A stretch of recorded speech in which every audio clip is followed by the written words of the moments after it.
Alors, il s'agit ici de voir quelques techniques croisées entre Photoshop et InDesign. On va importer une image. Dans InDesign, on va importer cette image-ci, on va faire un habillage, on va faire en sorte que cet habillage fonctionne avec la couche alpha de ce qu'on va réaliser sur cette image-là. Dans un deuxième temps, on va retravailler la chromie de cet élément. Donc c'est pour vous montrer comment passer rapidement d'InDesign à Photoshop et aussi s'assurer de la cohérence des couleurs puisqu'on va appliquer une couleur, un monochrome sur cette image en utilisant les techniques d'importation du nuancier d'InDesign vers Photoshop pour pouvoir faire la correction couleur. Voilà, donc le but étant de montrer l'habillage avec une couche alpha, mais également toutes ces passerelles possibles entre Photoshop et InDesign et faire cet aller-retour. Je vais commencer par le détourage de cette image. Donc je vais commencer par prendre ce qui me semble le plus simple ici sera la plume.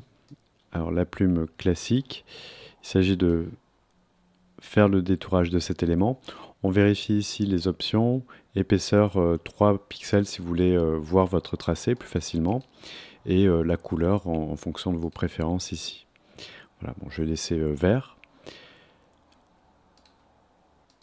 Donc là, je vais le faire assez rapidement pour ne pas perdre de temps sur ce que vous connaissez peut-être déjà. Je vais faire ça et ça. Il est relativement simple à sélectionner. Le fait de travailler avec ceci, c'est que je vais pouvoir faire ensuite un masque vectoriel à partir de ça. On va regarder ça. Donc je vais transformer cet élément en masque. Alors attention, édition annulée. Alors il s'agit ici de garder cet objet-là, donc faites attention à ça. Alors, on va choisir l'une de ces options-là. Alors je vérifie associer masque. Voilà, donc vérifiez bien que l'option associer les formes est bien active. Voilà, on a un masque vectoriel, donc l'intérêt c'est qu'on peut revenir dessus. Je vais garder ça pour ma composition dans InDesign. À partir de là, je vais enregistrer mon fichier. Je vais le mettre ici pour commencer. Voilà. Faites attention à cette option, enregistrer les zones transparentes pour que Photoshop et InDesign aussi puissent comprendre qu'il y a une transparence ici. Donc enregistrer les zones transparentes, je suis dans un format TIFF. Je fais oui, OK. Alors je vais récupérer ça, donc je vais importer cet élément-là. Voilà. Alors j'importe mon image, CTRL D, j'importe l'image que j'ai détourée, ouvrir. Il y a les options d'importation qui ont été cochées pour voir si je garde bien ma transparence pour la couche alpha, donc c'est le cas ici. Je vais faire OK. Alors je vais importer l'image ici, je vais faire en sorte que ça prenne une grande place dans ma composition et je vous montre comment habiller le texte avec cette image-ci. Alors on peut passer par la palette propriétés pour le faire, on n'est pas obligé d'aller chercher la palette habillage, puisque vous avez toutes les options quand vous sélectionnez votre image. Je vais faire attention à une chose par contre, pour mes calques, je vais juste voilà, les mettre dans le bon calque, image ici. Voilà.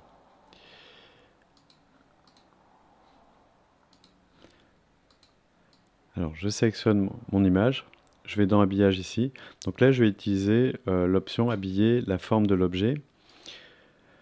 Par défaut, vous allez vous rendre compte que le fichier lui-même qui va pousser le texte, donc c'est pas ce que je veux, je voudrais que le texte épouse la forme qui est ici. Alors je vais aller dans les options, donc habillage de texte, j'ai choisi cette option-là. Alors je me rends compte que ici je n'ai pas toutes les options que je souhaitais, alors je vais prendre la fenêtre qui va me servir pour l'habillage de texte. Donc c'est bon à savoir aussi, dans propriétés, je ne vois pas toutes les options qui était importante pour faire en sorte que InDesign comprenne que j'utilise l'image et la couche alpha, donc la zone de transparence, pour habiller le texte. Alors, par contre, avec habiller le texte ici, on va avoir ces options-là. Vous irez ici dans les options de contour et vous choisirez l'une de ces options. Alors quand vous avez une transparence, vous allez choisir la couche alpha par exemple. Ici, on a identique au masque, c'est ça a pas l'air de fonctionner. Donc détection de contour, voilà, va fonctionner. Donc faites quelques essais, ça dépend de la nature des images et de la nature du masque de fusion aussi. Si c'est un masque vectoriel ou de fusion, il est possible que vous ayez à changer l'option qui est ici. Donc en général, je choisis l'une de ces deux options-là qui marche très bien. Ensuite, alors pour faire en sorte que le texte s'éloigne, donc soit pas bloqué au bord de l'image, ici on va générer une marge supplémentaire ici pour faire en sorte que le texte soit poussé. Voilà. Donc ça, il faut bien comprendre que l'habillage permet de manière assez pratique en fait de déplacer l'image et vous verrez que le texte va se repositionner automatiquement, se redistribuer autour de la forme. Voilà, donc l'information clé ici, c'est surtout les options. Donc malheureusement, là j'étais surpris par, dans les propriétés, on n'avait pas cette option. Je regarde encore une fois, mais effectivement, je vois pas l'option qui permet de détecter les contours de cette forme-là. Donc pensez à aller dans Fenêtre, Habillage de texte, et cette palette-là va vous donner toutes les options. C'est dans les options de contour ici. Je vais vous montrer une deuxième chose, c'est comment faire un aller-retour dans Photoshop. Je souhaiterais récupérer une couleur et appliquer un traitement de couleur sur cette image-là. Alors, pour faire ça, je vais déjà regarder au niveau de mon nuancier les couleurs que j'ai. J'ai créé un dossier ici avec des couleurs. Et c'est cette couleur-ci qui m'intéresse. Je voudrais appliquer un monochrome de ce bleu-là sur cette image-ci. Alors, pour être sûr d'avoir les mêmes coordonnées de couleurs, bon, évidemment, on peut les noter ici, mais si on travaille avec plusieurs couleurs, c'est intéressant d'exporter ce nuancier pour le récupérer dans Photoshop. Donc, c'est surtout la technique que je voulais vous montrer. Donc, je sélectionne mon dossier. Je vais le renommer. Je sélectionne mon dossier et ensuite je vais aller dans le menu pour enregistrer le nuancier. Vous ferez attention à une chose, c'est ici dans le type, il faudra bien vérifier, mais en principe il va vous le donner automatiquement, que vous soyez sur le type échange de nuances Adobe. Alors, couleur, bon je vais l'appeler bleu parce que c'est le bleu que je veux récupérer.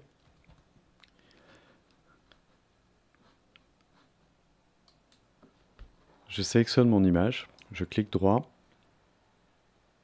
et je vais choisir modifier avec Photoshop ici. C'est le moyen le plus simple d'ouvrir Photoshop et de faire une opération de correction. Donc je sélectionne mon image, donc les pixels. Je récupère mon nuancier. Alors pour récupérer le nuancier, la fonction est à peu près similaire. On part dans le menu du nuancier et cette fois-ci on fait importer les nuanciers. Ici vous vérifiez bien le type de nuancier que vous importez, c'est un fichier ASE, donc c'est le type de fichier pour justement l'échange des nuanciers entre les applications. Donc choisissez bien ce type là.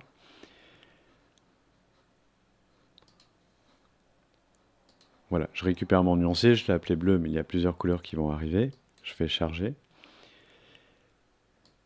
Voilà, et donc là vous retrouvez votre nuancier qui a été enregistré à partir d'InDesign. Donc ça, c'est ce qui vous garantit d'avoir exactement les mêmes couleurs d'une application à l'autre. Alors, qu'est-ce que je souhaite faire ici? Un monochrome, donc en partant de cette couleur-là. Donc je vais déjà commencer par la sélectionner et je vais aller dans Images, Réglages, Teinte de saturation, Coloriser. Donc le fait d'avoir sélectionné d'abord ma couleur dans le sélecteur de couleurs, il va automatiquement l'appliquer sur mon image. Donc là, on est sur un monochrome, un bleu. Un petit peu atténuer la saturation. Je vais faire OK. Et je vais enregistrer. Donc très important, vous enregistrez sous le même nom, même format, même endroit, pour que la fonction marche. Je fais enregistrer. Et vous verrez que dans InDesign, la mise à jour se fait automatiquement ici. Donc ce que j'ai voulu ici, c'est essayer d'avoir une concordance au niveau des couleurs, retrouver le fond bleu ici pour avoir exactement la même teinte sur mon aplat et sur ma photo ici.